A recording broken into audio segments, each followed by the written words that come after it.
Hi, I'm Meredith and welcome to my channel. I've loved Wicked ever since I was little. I loved the musical. I was so excited when the movie came out and I knew I had to make a custom inspired by Cynthia Erivo as ELPHABA, particularly in the look that Mattel did not copy for their doll line, which is when she goes to Shiz.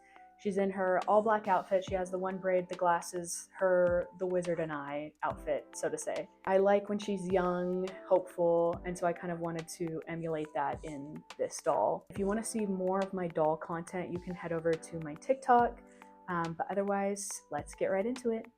For the base of this doll, we are going to be using the Monster High Create a Monster Witch. And I love that she comes completely apart because we are going to be dyeing her to a deeper shade of green. So I'm going to take her entire body apart as much as I can and then remove her factory paint as well. Since she is made out of plastic, we have to use synthetic dye, which can only be used in consistently boiling water. So on the stove, I'm going to make a pot with the dye and dish soap and just keep the water boiling. Next, I'm going to be adding the parts of her body one by one and stir and kind of watch how they take the dye and then remove them from the dye bath when I think they are the shade of green that I like. This process only took about 10 minutes. The dye took very fast on some pieces and longer on others. And because her body is made of different types of plastic, the result is not extremely consistent. But to be honest, the only parts of her body we are going to see is her hands and her face. So the fact that those are the same color is all I really care about.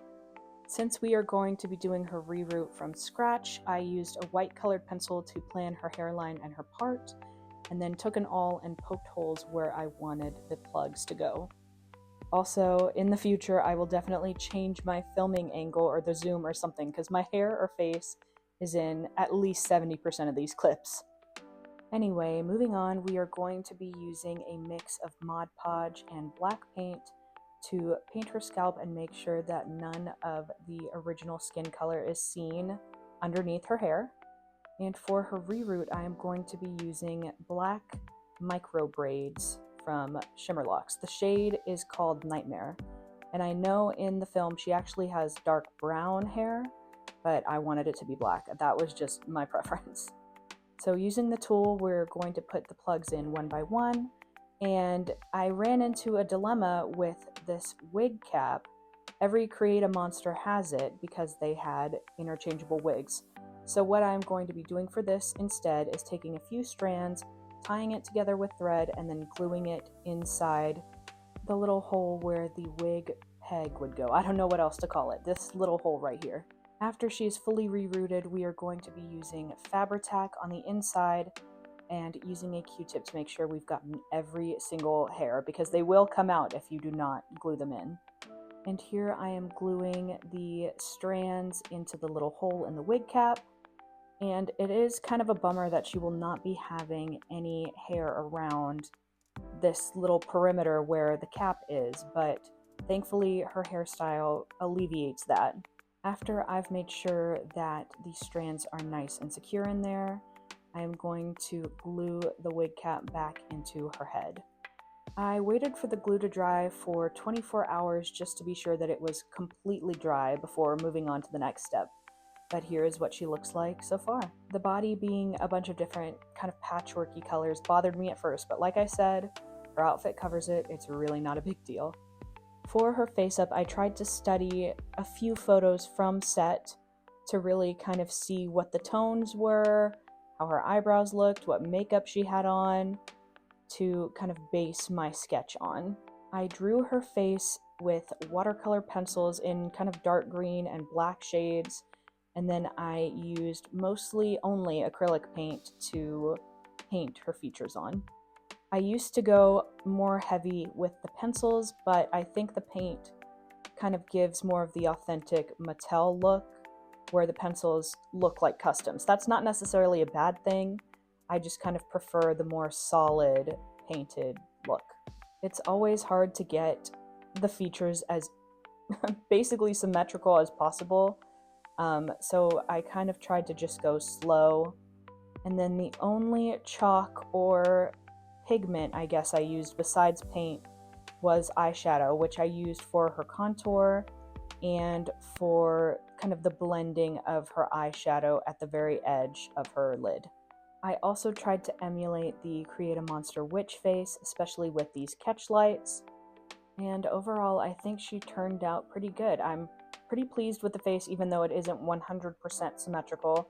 And you can kind of see some smudging around her lips from acetone removal of the Mr. Super Clear. But overall, I think the face-up turned out pretty good.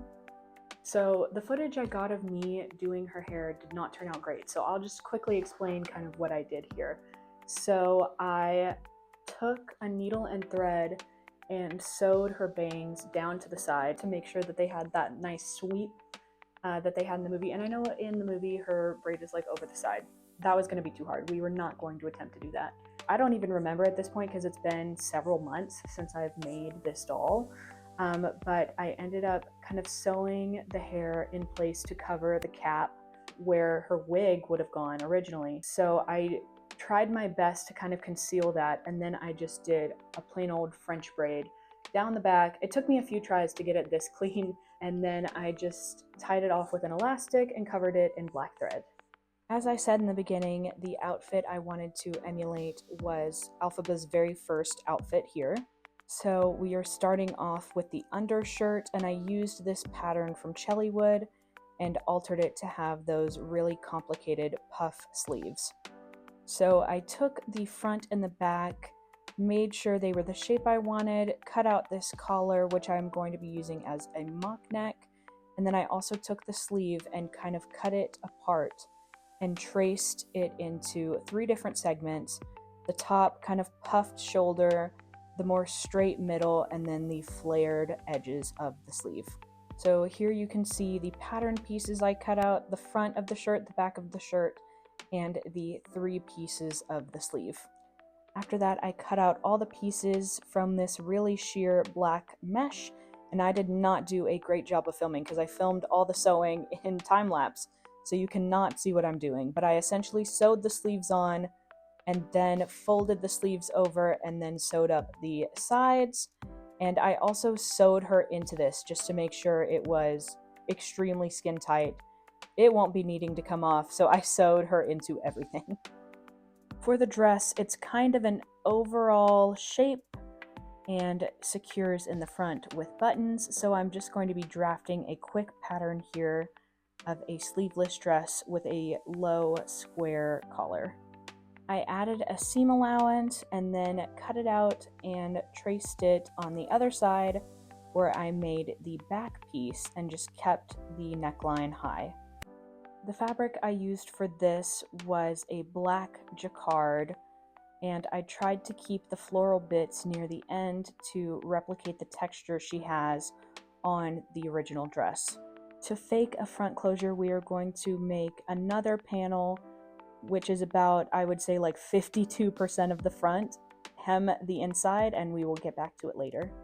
The edges were way too tiny for me to hem without any sort of adhesion to help, so I am going to be folding in the edge very slightly and then using Fabri-Tac to seal it in place. I also used some clothespins to really make sure that it stuck to itself. I went back over these edges with the sewing machine just to get a clean, finished hem, but I really didn't need to. The Fabri-Tac is extremely strong and worked great. I think this here is a clip of me sewing those tiny little hems. First, I took the fake front closure panel and attached it to the main front piece. Then I sewed the front to the back at the sides under the armpits. I tried the dress on the doll afterwards and adjusted the shoulder seams and then sewed those in place as well.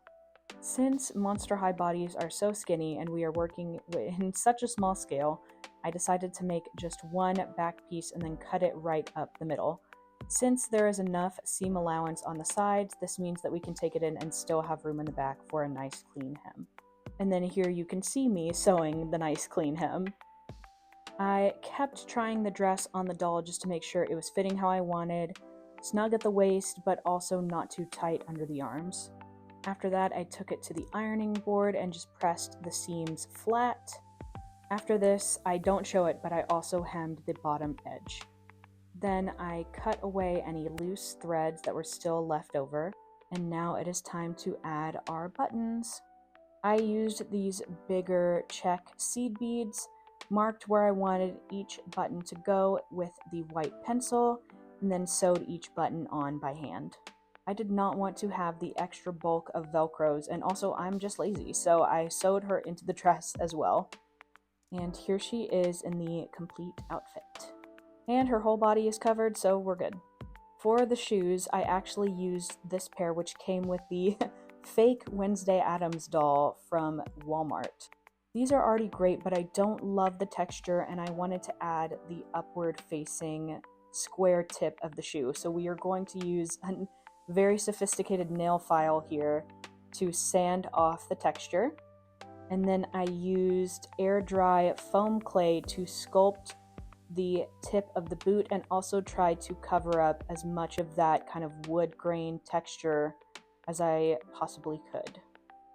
After I let those dry completely, I sanded them again with the nail file because that just works better for me, I guess, and painted them black.